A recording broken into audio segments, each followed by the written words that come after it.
Being invited to take an assessment test before joining a highly powerful organization created to tackle interdimensional entities known as alternates, the protagonist receives interference on the test, displaying the horrifying events that led to the disappearance of one of the alternate's victims. Hi folks, I'm R, and make sure to lock your doors and windows and to never call the police in case of encountering an alternate. I've played this game on my gaming channel, which you can watch by clicking on the link above or down in the description below. Keep in mind that this video will have spoilers, and with that said, let's begin.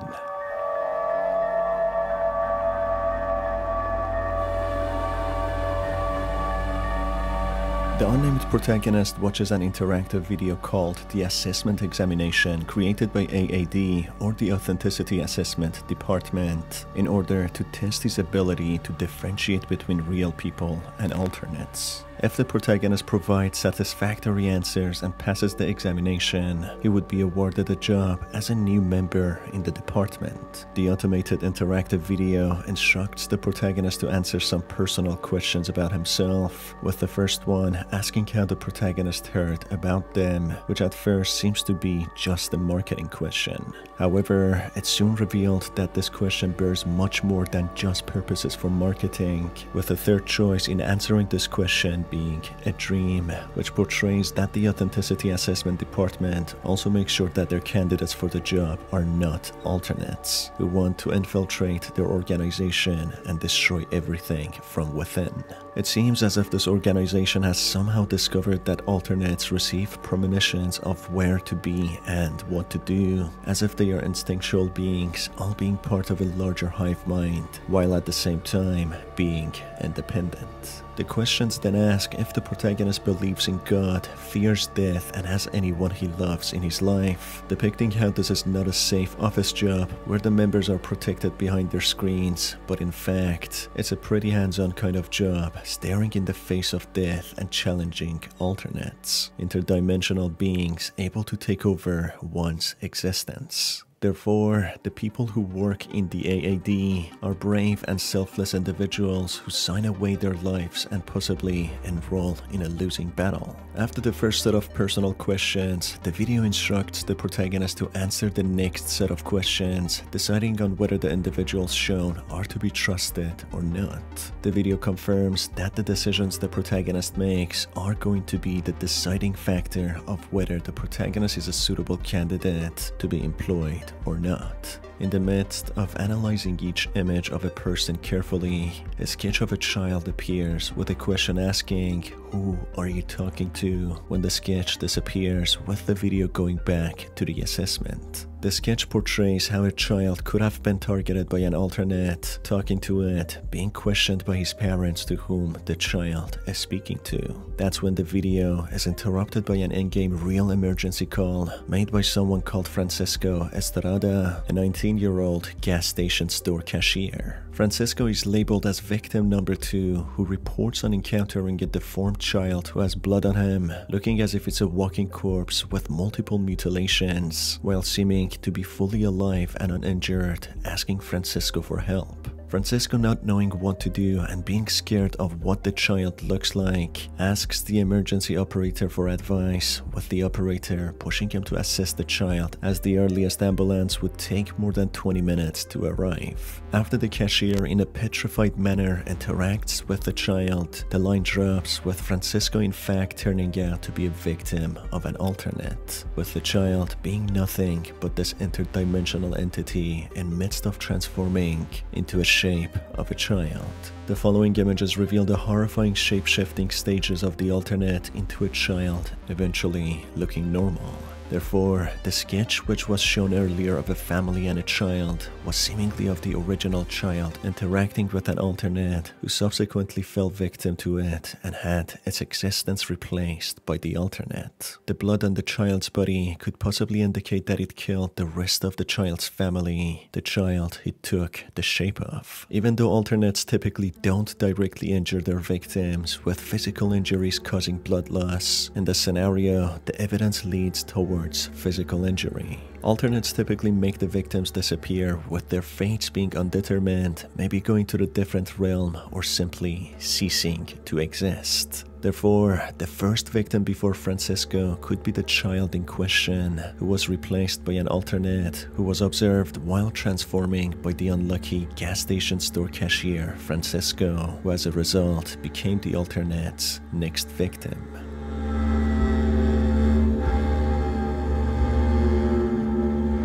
As the assessment ends, an upright face appears smiling, with the Authenticity Assessment Department congratulating the protagonist for completing the assessment, with them continuing that the protagonist will receive a letter in March if successful, when the audio distorts and cuts off, seemingly receiving interference from the alternates. You have now completed the Authenticity Assessment examination. Congratulations. If you are accepted into you will receive a letter on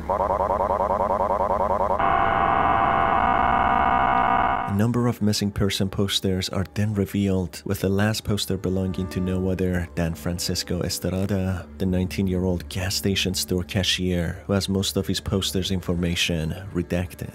This leads to a phone conversation between Francisco and a friend, who explains that he's tired working at the gas station and wants to quit. He explains that he'll be there for a party which seems to be taking place somewhere where someone called Vanessa will be present too, someone whom Francisco is seemingly infatuated with. Juice gas station, what can I help you with? Oh, hey man. Hey, how you doing? Yeah, I'm just like, I got the late night shift, so I'm just passing the time. Yeah. I think I'm gonna early though. Grab a couple of 6 in storage, maybe light a joint. Oh, no, he'll get pissed off about it, alright. But like, what's he gonna do, fire me? I already put in my 2 weeks notice. Just as they make plans, a text appears saying that it was already too late, depicting that Francisco had already fallen victim to the alternate or was about to. This is a little convoluted, as it's not clear if Francisco had already been taken over by an alternate or not, but according to the missing poster, it's safe to assume that Francisco had already been wiped out of the existence by the knight, who possibly never attended the party, or if he did, it was no other than the alternate infecting the rest of the partygoers, cursing them to be hunted by other alternates, leaving its mark on them. As they say, the only way to survive an alternate is to never get involved with one, or fully refuse to even know about one, as even the simple thought of alternates or someone being targeted by them automatically makes them also become their next target. The assessment video then goes back to normal, with the video changing what it was originally going to say about the letter being sent on March, changing the date to April 23rd. The video then instructs the protagonist, if they receive a letter earlier than that, they should lock their doors and windows, not to call the police, and to pray to God so maybe they can be saved.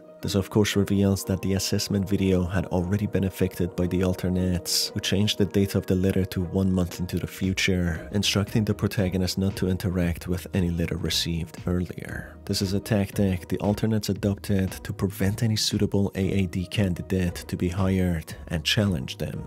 As AAD mentioned, if candidates were to be accepted, they would only receive a letter on March, a video that the alternates manipulated, changing the date to 1 month later, instructing the watcher to lock their doors and windows and to avoid calling the police, and seemingly pray to God. So this could mean the alternates want the watchers or suitable candidates to stay home and keep themselves isolated in order to provide themselves with an ideal situation to target the watchers. If the protagonist answers all or majority of the questions correctly, differentiating between who is an actual threat and who is to trust, the sketchy image of a face shows upside down, with a bonus footage becoming unlocked showing the backstory of the child who was replaced by an alternate. An advert for for the Dore Park, the place where the child was last seen on, and the park that was next to the gas station where Francisco witnessed the alternate taking shape. The advert talks about how it's the perfect place for families and children to visit, as they have very good playgrounds. A set of texts are then followed explaining how someone from their windows observed people being in pain and slowly being taken over by the alternates. This could also be true for the child whom Francisco saw, being a child before the alternate targeted him. The person on the window then explains how after witnessing the alternates and hearing their footsteps and how the park is cursed, they shut their windows, never looking through it again, in hopes that they won't suffer the same fate of becoming the alternate's next victim,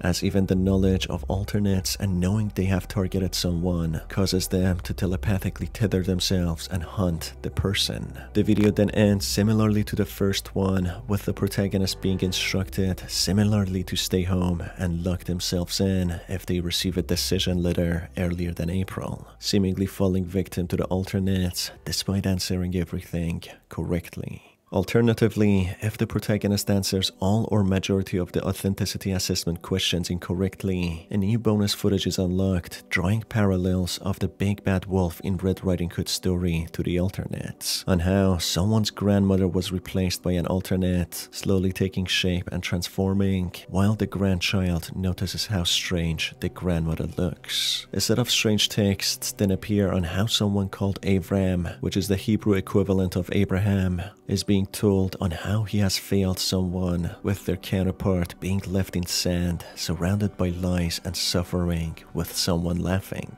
This of course points out to how alternates fooled significant religious figures, disguising themselves as angels, instructing someone like Abraham to do certain things, which directly caused the original alternates infiltrating the human world and life, replacing them and manipulating them. This could also be hinted at when Francisco is having a conversation with the emergency operator, with a religious painting flashing in and out, seemingly being of Abraham, the founder of all Abrahamic religions. That's it for today's video, folks. If you enjoyed it, you can stay tuned for more by hitting on the subscribe button and the notification bell.